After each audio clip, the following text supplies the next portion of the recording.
தமிழ் பேசும் அனைத்து நல் உள்ளங்களுக்கும் எங்களுடைய எம்எஸ்டி ஸ்கூல் ஆஃப் ட்ரேடிங் சார்பாக இனிய காலை வணக்கம். நண்பர்களே, நம்முடைய எம்எஸ்டி ஐகோர் இண்டிகேட்டர்ஸ் எல்லா மார்க்கெட்லேயும் எல்லா சந்தர்ப்பத்திலையும் எந்த சுச்சுவேஷனாக இருந்தாலும் சரி நமக்கு நல்ல ஒரு ப்ராஃபிட்டபுளான என்ட்ரி எக்ஸிட்டு எல்லாமே கொடுக்குதுன்னு சொல்லி நம்ம ஒவ்வொரு நாளுமே நம்ம லைவாகவே உங்களுக்கு காட்டிக்கிட்டு இருக்கோம். நேற்று நம்மளுடைய நிஃப்டியும் பேங்க் நிஃப்டியும் மார்க்கெட் ஓப்பன் ஆன பிறகு நமக்கு எப்படி buy zone sell zone form ஆச்சு, எந்த நேரத்தில் நமக்கு டார்கெட்டு அச்சீவ் ஆச்சு, எந்த நேரத்தில் நமக்கு என்ட்ரி கிடச்சிச்சு, எது எஸ்எல்னு சொல்லி முன்கூட்டியே நம்ம சொன்னோம். அதுக்கப்புறம் தான் மார்க்கெட் நம்மளுடைய இண்டிகேட்டர் என்ன சொன்னிச்சோ அதே மாதிரியே ரியாக்ட் பண்ணிவிட்டு நமக்கு எல்லா டார்கெட்டுமே கொடுத்துட்டு அதுக்கப்புறம் மார்க்கெட்டு ரிவர்ஸ் ஆச்சு. நம்முடைய free Telegram channel MST school of trading அப்படிங்கிற சேனலில் போய் பாருங்கள். பிஃபோர் என்ட்ரி என்ன இருக்குது, ஆஃப்டர் என்ட்ரி என்ன இருக்குது அப்படின்னு சொல்லி நமக்கு தெளிவாக சொல்லியிருப்போம். சரி, இப்போ புதுசாக நம்ம வீடியோ பார்க்குறவங்களுக்காக மறுபடியும் சொல்லிக்கிறேன். எம்எஸ்டி இண்டிகேட்டர்ஸ் அப்படின்னா என்ன? எம்எஸ்டி இண்டிகேட்டர்ஸ் அப்படிங்கிறது ட்ரேடிங் வியூ பிளாட்ஃபார்மில் ஒர்க் ஆகக்கூடிய ஒரு இண்டிகேட்டர். இது என்ன பண்ணும் அப்படின்னா சப்போர்ட் ஜோனும் ரெசிஸ்டன்ஸ் ஜோனும் ஆட்டோமேட்டிக்காக ஃபார்ம் பண்ணும். இதை நம்ம இன்ட்ராடேக்கும் யூஸ் பண்ணிக்கலாம், பொசிஷனல் ட்ரேடாகவும் யூஸ் பண்ணிக்கலாம். இந்த ஒரு இண்டிகேட்டரு எல்லா மார்க்கெட்லேயுமே ஒர்க் ஆகும். என்எஸ்சி மார்க்கெட்லேயும் ஒர்க் ஆகும், பிஎஸ்சி மார்க்கெட்லேயும் ஒர்க் ஆகும், எம்சிஎக்ஸ்லேயும் ஒர்க் ஆகும், ஃபாரெக்ஸ்லேயும் ஒர்க் ஆகும், கிரிப்டோ மார்க்கெட்லேயும் ஒர்க் ஆகும். அதுபோல் உலகத்தில் எந்தெந்த மார்க்கெட்லாம் இருக்கோ எல்லா மார்க்கெட்லையுமே ஒர்க் ஆகும். நீங்கள் ஸ்பெஷலாக ஒன்றும் செட்டிங்ஸ் ஒன்றும் பண்ண தேவையில்லை. இது எல்லாமே ஆட்டோமேட்டிக்காகவே டிஃபால்ட்டாக அதை எடுத்துக்கும். இது இது இது எப்படி ட்ரேட் பண்ணுறது? இது ட்ரேட் பண்ணுறது ரொம்ப ரொம்ப ரொம்ப ரொம்ப ஈஸி. அப்போ என்ன பண்ணணும் அப்படின்னா, உங்களுக்கு எந்த ஸ்கிரிப்ட் ட்ரேட் பண்ண போகிறீங்களோ அந்த ஸ்கிரிப்டை நீங்கள் செலக்ட் பண்ணிக்கிங்க. இந்த மாதிரி செலக்ட் பண்ணிவிட்டு அந்த சார்ட்டை ஓப்பன் பண்ணிக்கிங்க. அப்படி ஓப்பன் பண்ணிட்டீங்கன்னா நம்மளோட இண்டிகேட்டரை நீங்கள் சப்ஸ்கிரைப் பண்ணி வாங்கிக்கணும். இது ஃப்ரீ இண்டிகேட்டர் கிடையாது, டெமோவும் கிடையாது. பெய்டு டெமோ தான் இருக்குது. 1 மந்த்து பிளான் இருக்குது, அது பெய்டு டெமோ. அதை நீங்கள் வாங்கி உங்களுக்கு ஓகேவாக இருக்குது, ஹாப்பியாக இருக்குங்க அப்படின்னா நீங்கள் அடுத்த மாதம் நீங்கள் அதை வேலிடிட்டி எக்ஸ்டெண்ட் பண்ணிக்கலாம். அப்போ நான் உங்களுக்கு மறுபடியும் பார் ரீப்ளே பண்ணி காட்டுறேன். இதை மார்க்கெட் முடிஞ்ச பிறகு உங்களுக்கு காட்டல. நம்ம டெலகிராம் சேனலில் மார்க்கெட் ரன் ஆகிக்கிட்டு இருக்கும்போது இப்போ நம்ம என்ன பண்ணணும், எந்த இடத்துல நம்ம பை பண்ணணும், எங்கே செல் பண்ணணும்னு சொல்லி தெளிவாக நம்ம காட்டியிருக்கோம். இந்த இண்டிகேட்டர் நம்மளுக்கு பை ஜோனும் செல் ஜோனும் மட்டும் காட்டாது.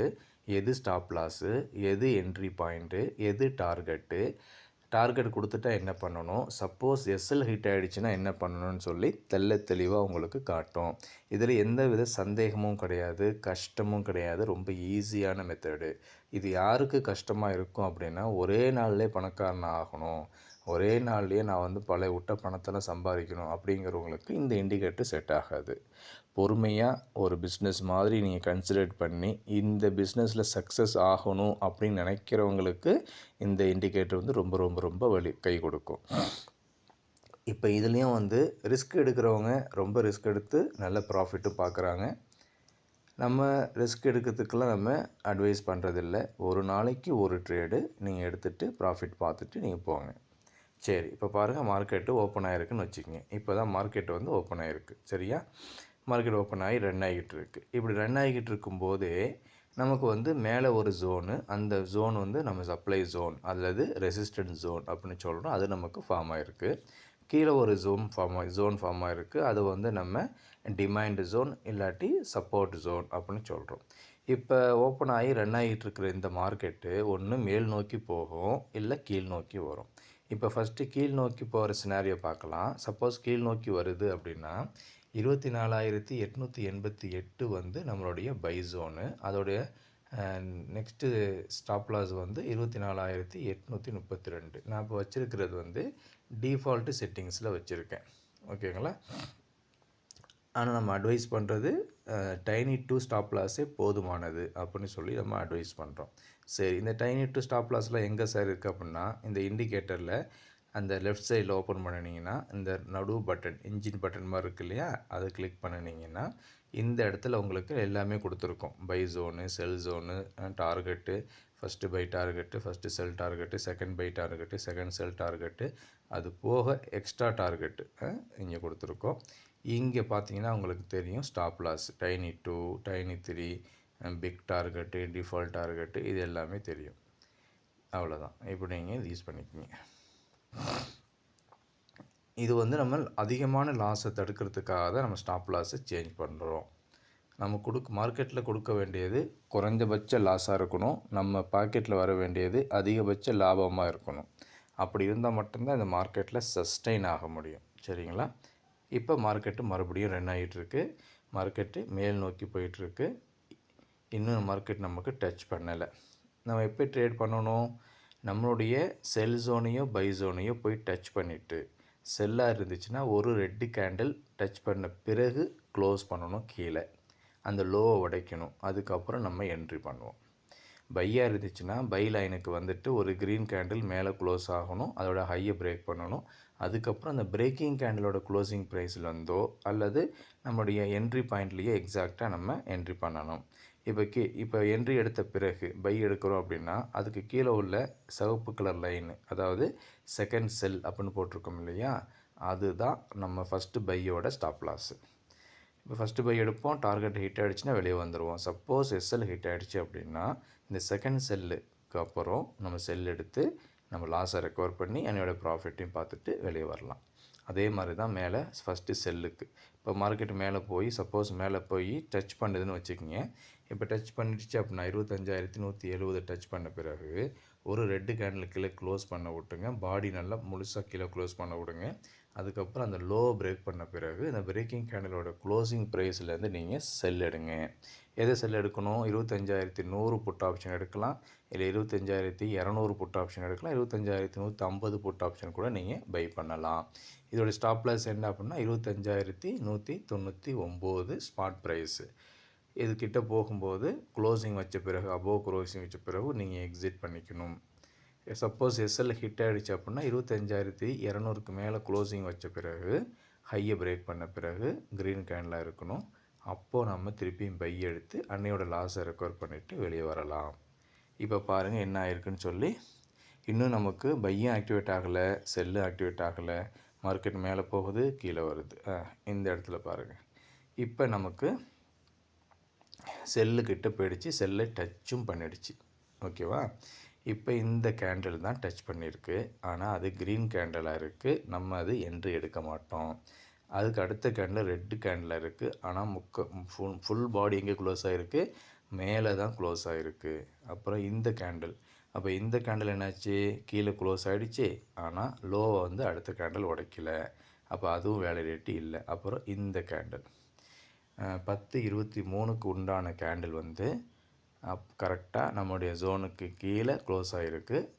அப்போது அதோட லோ உடைக்கும்போது 25,164 உடைக்கும்போது இதோட க்ளோசிங் ப்ரைஸ் 25,195 165 கிட்ட வரும்போது நம்ம என்ன பண்ணுவோம்? புட் ஆப்ஷனை பை பண்ணுவோம். அப்போ அதுக்கப்புறம் அந்த ஹை பாருங்கள் 169, அதுக்கப்புறம் இந்த ஹை 172. நம்மளோட என்ட்ரி பாயிண்ட் வந்து 170, இல்லாட்டி இந்த பிரேக்கிங் கேண்டிலோட க்ளோசிங் ப்ரைஸ் 165. அப்போ நமக்கு என்ட்ரி கிடச்சிடுச்சு. இப்போ நமக்கு பையோ செல்லோ கிடச்ச பிறகு நம்ம என்ன பண்ணணும்? நேராக செட்டிங்ஸில் போயிட்டு செல்லோட டார்கெட்டை என்னேபிள் பண்ணிக்கோங்க. தேவைப்பட்ட எக்ஸ்ட்ரா டார்கெட்டையும் நீங்கள் என்னேபிள் பண்ணிக்கோங்க. ஸ்டாப் லாஸ் நம்ம டைனி 2 வச்சா டார்கெட்டும் டைனி 2. இல்லை நான் 1:2 ரேஷியோவில் பண்ணுறேன் அப்படின்னா ஸ்டாப் லாஸை டைனி 2வில் வச்சுட்டு டார்கெட்டை டைனியில் வச்சுக்கோங்க. அது உங்களுடைய விருப்பம்தான். இப்போ கூடவே நம்ம என்ன பண்ணணும்? செகண்ட் பை டார்கெட்டையும் என்னேபிள் பண்ணிக்கோங்க. எதுக்கு செகண்ட் பை டார்கெட்டு? நான் சொன்ன மாதிரி சப்போஸ் நமக்கு எஸ்எல் ஹிட் ஆகிடுச்சு அப்படின்னா ரிவர்சல் ட்ரேட் எடுக்கிறதுக்காக செகண்ட் பையை நம்ம என்னேபிள் பண்ணிக்கிறோம். இப்போ மார்க்கெட்டு ரன் ஆகிக்கிட்டு இருக்கு. பாருங்கள், சூப்பராக நமக்கு ஃபஸ்ட்டு டார்கெட் கொடுத்துருச்சு, செகண்ட் டார்கெட் கொடுத்துருச்சு, தேர்ட் டார்கெட்டும் ஹிட் ஆகிடுச்சு, ஃபோர்த்து டார்கெட்டும் ஹிட் ஆகிடுச்சு, சிக்ஸ்த்து டார்கெட்டும் கொடுத்துடுச்சு. சரிங்களா? அதுக்கப்புறம் மார்க்கெட்டு ரிவர்ஸ் ஆகிக்கிட்டு இருக்கு. இது நமக்கு அதுக்கப்புறம் மார்க்கெட் ரிவர்ஸ் ஆனாலும் ரிவர்ஸ் ஆகாட்டி நமக்கு தேவையில்லாத விஷயம். நம்மளுடைய தேவை ஒரு என்ட்ரி டார்கெட்டு. இப்போ நீங்கள் கேட்கலாம், சார் எப்படி சார் இவ்வளோ பாயிண்ட்டு கீழே போக போகுதுன்னு சொல்லி முன்கூட்டி எப்படி நம்ம ப்ரெடிக்ட் பண்ணுறது அப்படின்னு. முன்கூட்டியே ப்ரெடிக்ட் பண்ணுறது கண்டிப்பாக போகும்னு சொல்லி யாராலும் ப்ரெடிக்ட் பண்ண முடியாது. ப்ரிடிக்ஷன் தான் பண்ண முடியுமே தவிர கன்ஃபர்மேஷன் கொடுக்கவே முடியாது. இப்போது நமக்கு இந்த என்ட்ரி கிடச்சிருச்சு, கீழே தான் நல்லா போக போகுது அப்படிங்கிறதுக்கு ஒரு அறிகுறி என்ன அப்படின்னா, நிஃப்டி 50 இருக்கக்கூடிய அந்த ஸ்டாக்ஸ்லாம் பாருங்கள். மெஜாரிட்டியான ஸ்டாக்ஸ் எல்லாமே ரெட்டில் இருந்துச்சுன்னா மார்க்கெட் இன்னும் நல்லா கீழே போக போகுதுன்னு அர்த்தம். மெஜாரிட்டியான ஸ்டாக்ஸ் எல்லாம் க்ரீனில் இருக்குது அப்படின்னா எல்லாம் மேலே போக போகுதுன்னு அர்த்தம். மெஜாரிட்டியான ஸ்டாக்ஸ் வந்து மிக்ஸ்டாக இருந்துச்சு அப்படின்னா சைட்வேஸில் இருக்க போகுதுன்னு அர்த்தம். சரி, இது ஒரு பாயிண்ட்டு. இல்லை இன்னும் நல்லா கீழே போக போதா இல்லையா அப்படின்னு நீங்கள் பார்க்குறதுக்கு இன்னொரு ஆப்ஷன் கூட நீங்கள் என்ன பண்ணலாம், யூஸ் பண்ணலாம். இந்த செட்டிங்ஸில் போயிட்டு சூப்பர் ட்ரெண்டை என்னபிள் பண்ணிக்கோங்க. சூப்பர் ட்ரெண்டை என்னபிள் பண்ணிவிட்டு அது எப்பப்போலாம் அது நமக்கு ரெட்டிலே இருக்கோ அது வரைக்கும் நீங்கள் ரெட்டிலே இருங்க. ஏன்னா அந்த 1 மினிட் டைம் ஃப்ரேமில் அது செட் ஆகாது. மினிமம் ஒரு 5 மினிட்ஸாவது வச்சா தான் உங்களுக்கு சூப்பர் ட்ரெண்ட்லாம் ஒர்க் ஆகும். இல்லை அதுக்கு அடுத்த ஆப்ஷனு நீங்கள் என்ன யூஸ் பண்ணலாம் அப்படின்னா மூவிங் ஆவரேஜ். இந்த மூவிங் ஆவரேஜில் 9ம் 15ம் நம்ம கிராஸ் ஓவர் கொடுத்துருக்கோம். அந்த 3 ப்ளஸ் விவேப்பு இது 3ஐயும் கூட ஆட் பண்ணிக்கோங்க. 3ஐயும் ஆட் பண்ணிக்கிட்டு மார்க்கெட் இதுக்கு கீழே இருக்குது அப்படின்னா மார்க்கெட் நல்லாவே கீழே போக போகுதுன்னு அர்த்தம். எப்போலாம் கிராஸ் ஓவர் கொடுக்குதோ அப்போல்லாம் வந்து பை ட்ரெண்டை மாற போகுதுன்னு அர்த்தம். இங்கே இடத்துல பாருங்கள், மார்க்கெட் ரிவர்ஸ் ஆகி இந்த இடத்துல நமக்கு கிராஸ் ஓவர் கொடுத்துருக்கு.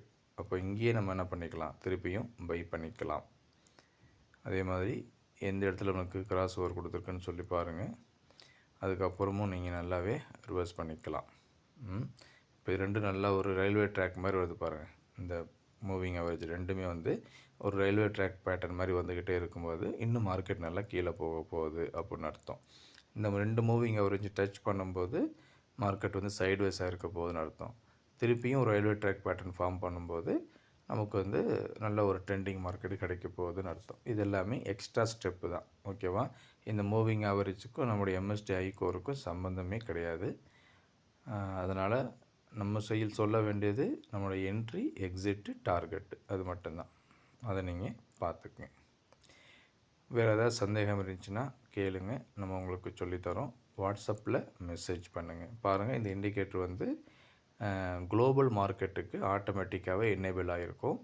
அப்போது எக்ஸ்சேஞ்ச் நேமையும் அது காட்டும். நீ எந்த எக்ஸ்சேஞ்சில் ட்ரேட் பண்ணுறீங்க அப்படிங்கிறதையும் ஆட்டோமேட்டிக்காகவே உங்களுக்கு காட்டும்.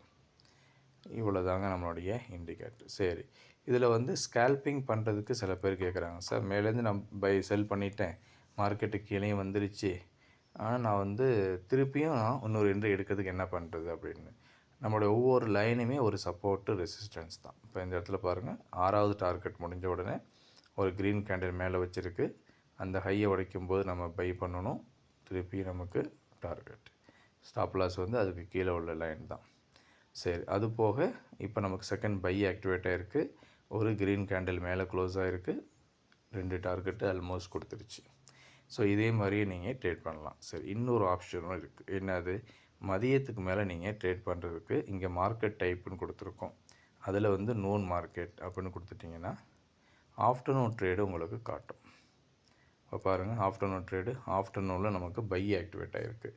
எங்கே பை ஆக்டிவேட் ஆகுது, நமக்கு ஒரு க்ரீன் கேண்டில் மேலே க்ளோஸ் ஆன பிறகு தான் பை ஆக்டிவேட் ஆகும். அப்போ நமக்கு இந்த இடத்துல நமக்கு ஆக்டிவேட் ஆகிருக்கு. பை ஆக்டிவேட் ஆச்சுன்னா செல்லு கிடையாது, செல்லு ஆக்டிவேட் ஆச்சுன்னா பை கிடையாது. ஸோ அந்த கான்செப்டில் இதுவும் நமக்கு நல்ல ஒரு பைக்கான ட்ரேடு. சரியா?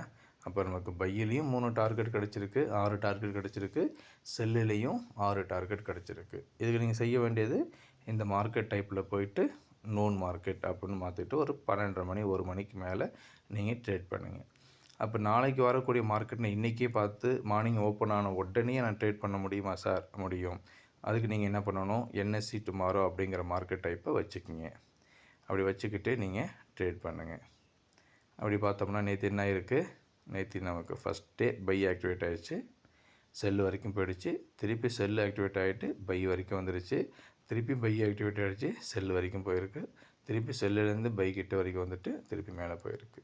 அப்போ இன்றைக்கி வந்து மார்க்கெட்டு ஆல்ரெடி செல்லில் இருக்குது, ஆல்ரெடி செல் சைடில் தான் இருக்குது. ஆனால் நம்ம என்ன பண்ணணும், வெயிட் பண்ணணும் கன்ஃபர்மேஷனுக்காக. ஒரு ரெட்டு கேண்டிலை கீழே க்ளோஸ் பண்ண விடணும். அதுக்கப்புறம் தான் செல்லு. பையாக இருந்துச்சுன்னா 25,248க்கு மேலே பை. இந்த ஸ்க்ரீன்ஷாட் எடுத்து வச்சுக்கோங்க. இதை பேஸ் பண்ணி நீங்கள் ட்ரேட் பண்ணலாம். உங்களுடைய அனைத்து நாட்களும் லாபம் தரக்கூடிய நாட்களாக அமைவதற்கு எங்களுடைய MST ஸ்கூல் ஆஃப் ட்ரேடிங் சார்பாக வாழ்த்துக்கள். நன்றி.